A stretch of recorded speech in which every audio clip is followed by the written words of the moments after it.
चलो देखो अब हम लोगों को देख लेना है। कल हम लोग देख रहे थे बंग भंग ना, बंगाल का विभाजन 1905, 16 अक्टूबर 1905 को ये कार्यरत हुआ। जब ये बंग भंग लाया गया तो हिंदू और मुस्लिमों ने एक दूसरे के हाथों में क्या बांधा, राखी बांधा, विरोध प्रदर्शन किया, शोक दिवस के रूप में मनाया न। लोग माने स्वदेशी का नारा दिए कि माने हम लोग अपने ही देश का अपनाएंगे। धीरे धीरे क्या हुआ कि इस तरीके से अंग्रेज़ों ने बंटवारा किया कि एक तरफ हिंदुओं को ज़्यादा रखा, एक तरफ मुसलमानों को ज़्यादा रखा, और जो बंगाल था वो बंगाल समृद्ध था और बंगाल के लोगों में राष्ट्रीय चेतना जाग उठी थी। अपने राष्ट्र को महान बनाने की उनको चेतना जाग उठी थी और अंग्रेज़ चाहते थे अगर ये राष्ट्रीय चेतना इनके अंदर जागी तो ये हम लोगों को यहाँ से भगा देंगे, क्योंकि वो 1857 की क्रांति भूले नहीं थे। इसी वजह से वो लोग बंगाल का विभाजन करेंगे और बताएंगे क्या हिंदुओं को कि हम बंगाल का विभाजन कर रहे हैं आपका प्रशासन अच्छे से चलाने के लिए, जिससे आपका प्रशासन क्या हो, अच्छे से चले न। लेकिन उनका चाल ये था, लॉर्ड कर्जन ने किया था, लॉर्ड कर्जन, उनका चाल ये था कि अगर हम बंगाल का विभाजन कर देंगे तो इस तरीके से रखेंगे कि एक तरफ मुस्लिम ज़्यादा होंगे, एक तरफ हिंदू, और ये दो आपस में मार करते रहेंगे। और बंगाल को आपको बता दिए थे इसमें बिहार के साथ साथ झारखंड, उड़ीसा, पश्चिम बंगाल न, और असम और बांग्लादेश ये था। बांग्लादेश और जो असम का एरिया था ये पूर्वी बंगाल हुआ, पूर्वी बंगाल। और इस तरफ वाला एरिया जो हुआ, हाँ इस तरफ वाला पूर्वी बंगाल, बांग्लादेश और असम। और इसके बाद इस तरफ वाला एरिया जैसे बिहार है, झारखंड है, उड़ीसा है, पश्चिम, ये बन जाएगा क्या, पश्चिम बंगाल। इसीलिए बंगाल को पश्चिम बंगाल कहने लगे। और इसमें भी बिहार टूट जाएगा न, बिहार टूट जाएगा 1936 में, और फिर टूटे हाँ बंगाल से, और फिर 2000 में झारखंड और फिर एक उड़ीसा, 3 भाग। 1936 में उड़ीसा, 2000 में झारखंड, ये टूट जाएगा बंगाल से, बंगाल से टूट के अलग होगा, ये बता दिए थे आपको। इसी के बाद ये भी बताए थे कि 1911 में दिल्ली में दरबार लगेगा, दिल्ली दरबार, जॉर्ज पंचम और क्वीन मैरी आएगी यहाँ पर न, और उसी समय बंग भंग को रद्द कर दिया जाएगा, बंगाल विभाजन को रद्द कर दिए। लेकिन हिंदू और मुस्लिमों में तब तक इतना मन में खटास आ गया है कि अब उनका मन एक होने वाला नहीं है। और 1906 में मुस्लिम लीग की स्थापना भी हो जाएगी। 1906 में किसकी स्थापना, मुस्लिम लीग की स्थापना। और 1907 में अलग हो जाएगा कौन, नरम दल और गरम दल। और नरम दल और गरम दल जब अलग होंगे तो सूरत में अधिवेशन होगा, उसी अधिवेशन में नरम दल और गरम दल का अलगाव होगा, और उस समय रास बिहारी घोष रहेंगे क्या, अध्यक्ष रहेंगे। यहाँ तक शायद आप लोग पढ़ लिए थे। आज हम लोगों को इससे आगे देखना है थोड़ा सा कुछ क्रांतिकारियों के विषय में। जैसे 1924 में 1924 ठीक, 1924 में HRA की स्थापना की गई। HRA, हाँ हिंदुस्तान रिपब्लिकन एसोसिएशन, इसका पूरा नाम है Hindustan Republican association, Republican association न, एसोसिएशन। देखिए इसमें क्या हुआ, इसमें लोग न क्रांतिकारी विचार के लोग आते थे। इसी में चंद्रशेखर आज़ाद भी शामिल हैं। कौन, चंद्रशेखर आज़ाद। ये लोग क्या करते हैं, देखिए जो भारत के लोग हैं, इनमें क्रांति करने का दौर तो है, क्रांति तो करना चाहते हैं, लेकिन इनके पास उतना संसाधन नहीं है। जब संसाधन नहीं है तो ये लोग एक संस्था का निर्माण करेंगे, HRA। जो युवा लोग हैं HRA में आएंगे, हिंदुस्तान रिपब्लिकन एसोसिएशन में, और इसी में जुड़ेंगे और इस संस्था से जुड़ करके और कुछ न कुछ हथियार मुहैया कराएंगे, कुछ भी। तो इसी बीच क्या हुआ कि यही संस्था 9 अगस्त 1925 को एक ट्रेन जा रही है सहारनपुर से लखनऊ के लिए। कहाँ, सहारनपुर से लखनऊ। ये पूछेगा, ये याद कर लेना, ये ना सहारनपुर से लखनऊ के लिए जा रही होगी क्या ट्रेन, और इसी ट्रेन को लूट लेंगे, इसी ट्रेन को लूट लिया जाएगा। रोक करके इसमें जितने भी बारूद गोला था सबको ये लूट लेंगे। 1925 से तो लिखे हैं, अच्छा सॉरी 1925, 9 अगस्त 1925, बोल तो रहे थे 1925। 9 अगस्त 1925 सहारनपुर से लखनऊ जा रही ट्रेन को लूट लेंगे, रास्ते में ही लूट लेंगे। क्यों? क्योंकि उसमें हथियार है, गोला बारूद है। इन सबको जब लूटेंगे तो इस लूटपाट के चक्कर में इसे कहा जाएगा काकोरी कांड। ये कांड शब्द गलत है क्योंकि अंग्रेजों ने लगाया, काकोरी षड्यंत्र कहना चाहिए। कांड माने बहुत अलग का सेंस देता है। जलियांवाला बाग हत्याकांड, तो कांड का मतलब अजीब सेंस आता है, निगेटिव का सेंस, और षड्यंत्र मतलब होता है, षड्यंत्र भी निगेटिव है लेकिन कांड की तुलना में कम निगेटिविटी दिखता है। नहीं, आप लोग गांव में कहते हैं कांड कर दिया ना, सुने हैं? हाँ, ये सब कहते हैं कांड कर दिया, तो यानी काकोरी कांड, काकोरी कांड। और इस काकोरी कांड में शामिल कई लोग हैं। इस काकोरी कांड में कुल 19 लोग शामिल हैं। कितने लोग? काकोरी कांड, इसमें 19 लोग शामिल हैं। 29 लोगों में देखिए कुल 29 लोग शामिल हैं। अब अंग्रेज इनको ढूंढेंगे और ढूंढ कर पकड़ के इनको क्या दिया जाएगा? 5। अब इनमें से 17 लोग को सामान्य सजा दी जाएगी, 17 को सामान्य, 4 लोगों को आजीवन कारावास दे देंगे, आजीवन कारावास, 4 को फांसी की सजा, फांसी की सजा, और 4 को काले पानी की सजा। अब काला पानी आप लोगों को नहीं समझ में आएगा। हाँ, काला पानी की सजा जिसको मिलती थी ना, ये अंडमान निकोबार द्वीप समूह है और वहाँ पर किसी आदमी का कोई कुछ है नहीं।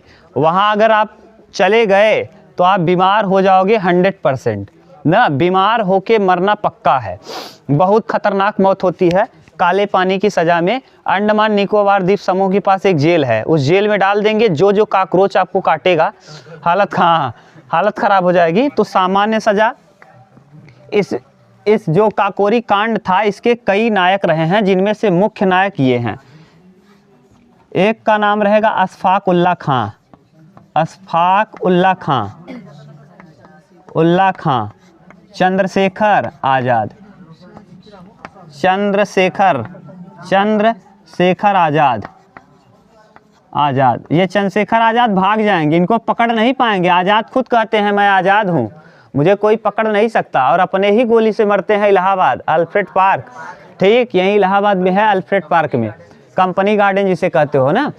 तो चंद्रशेखर आज़ाद, रोशन सिंह, राजेंद्र लाहिड़ी, रोशन सिंह, ये सब बेहतरीन क्रांतिकारी हैं। रोशन सिंह, राजेंद्र लाहिड़ी और राम प्रसाद बिस्मिल, राम प्रसाद बिस्मिल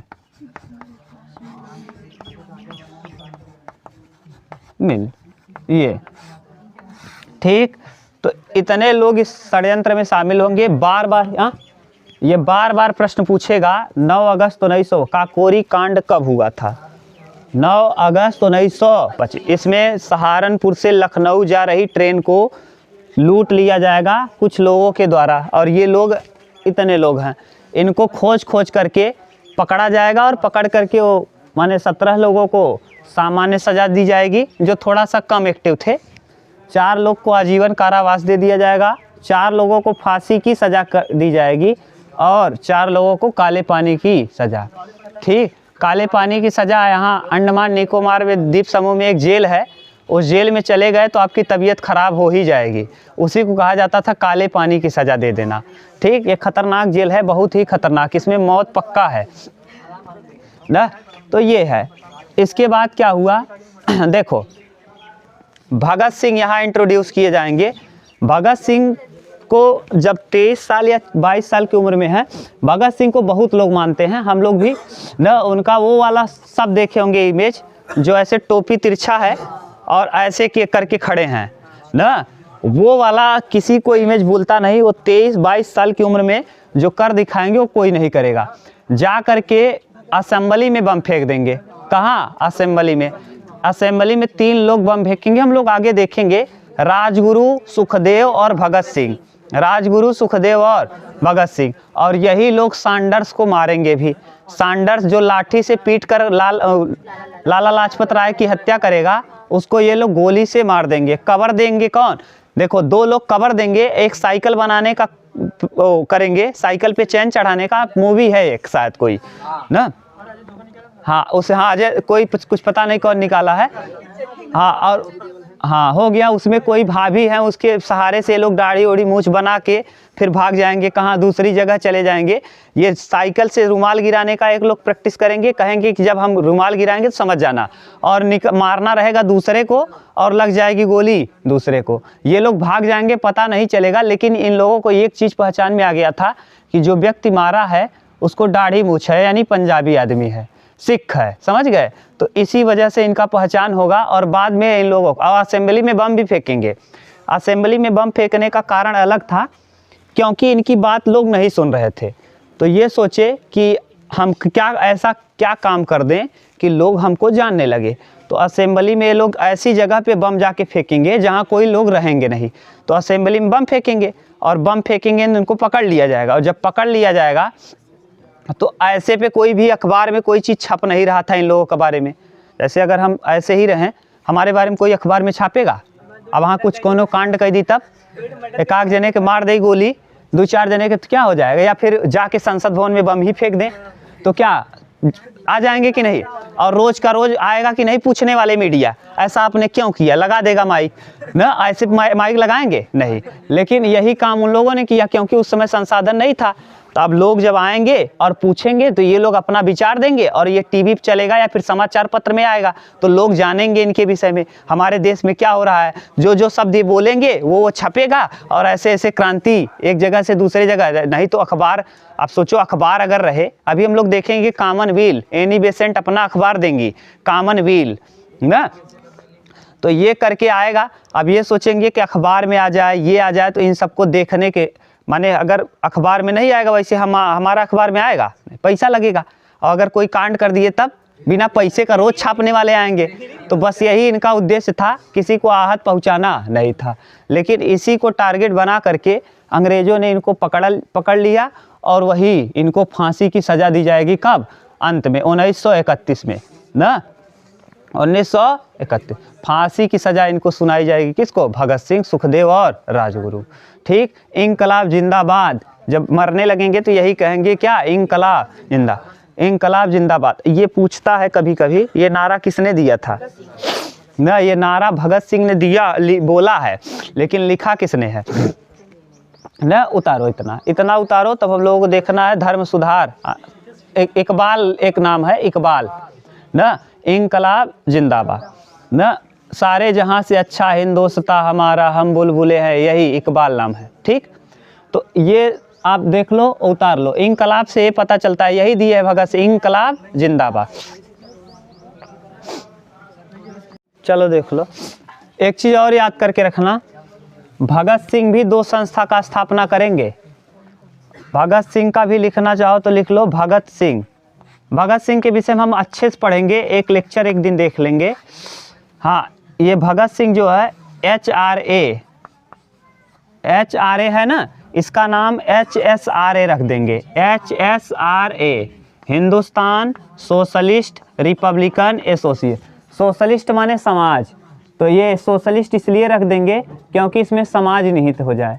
ठीक, और नौजवान भारत सभा, नौजवान भारत सभा, ये दोनों की स्थापना, यानी ये वाला तो स्थापना पहले से है। देखो यहाँ HRA का नाम बदल करके HSRA कौन कर देंगे?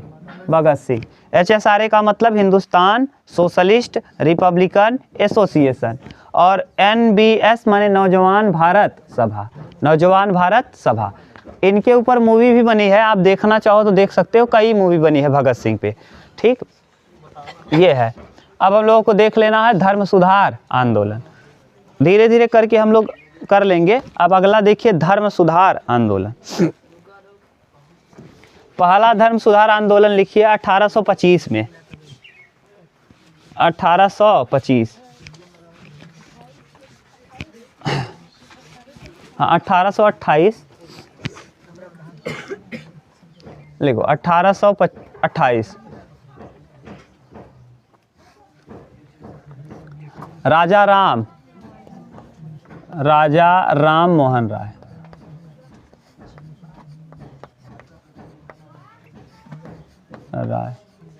ठीक, ये क्या लिखेंगे, देखिए ये सती प्रथा का अंत करेंगे,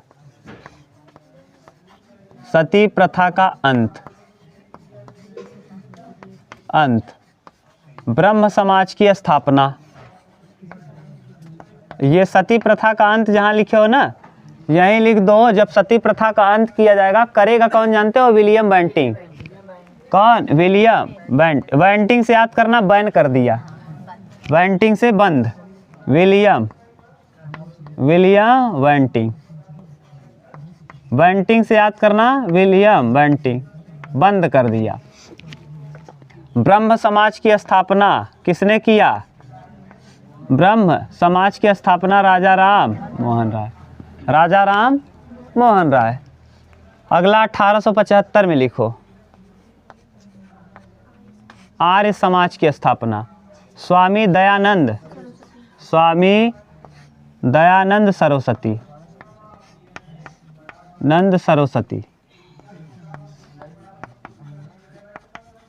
सरस्वती, ठीक।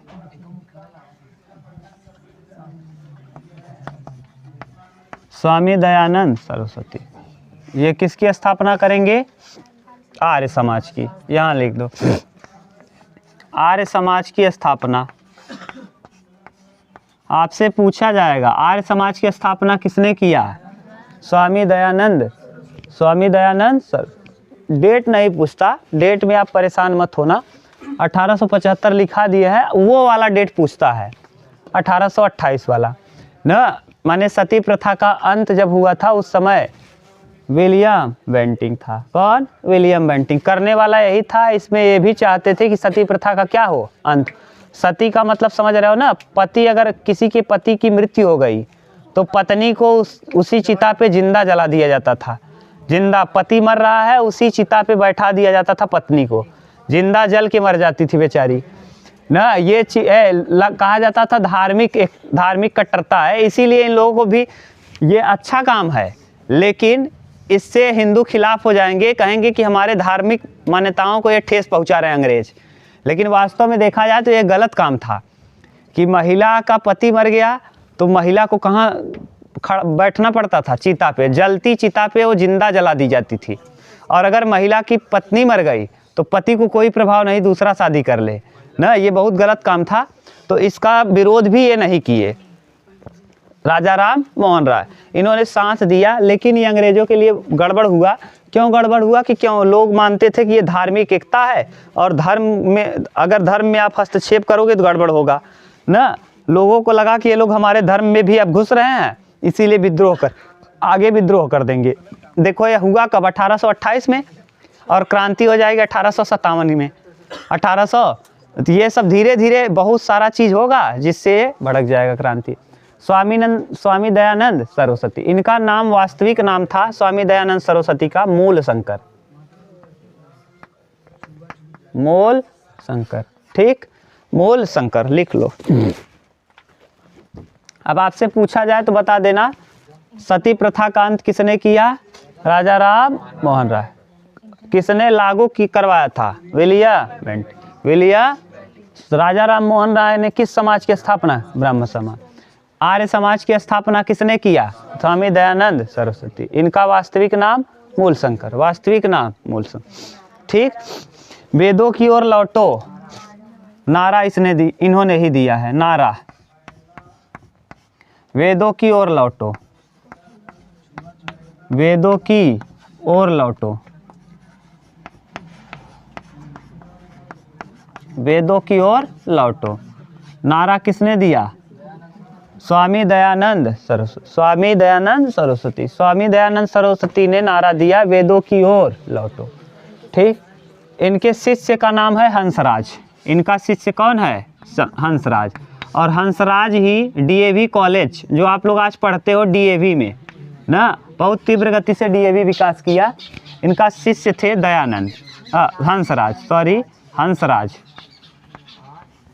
हंसराज।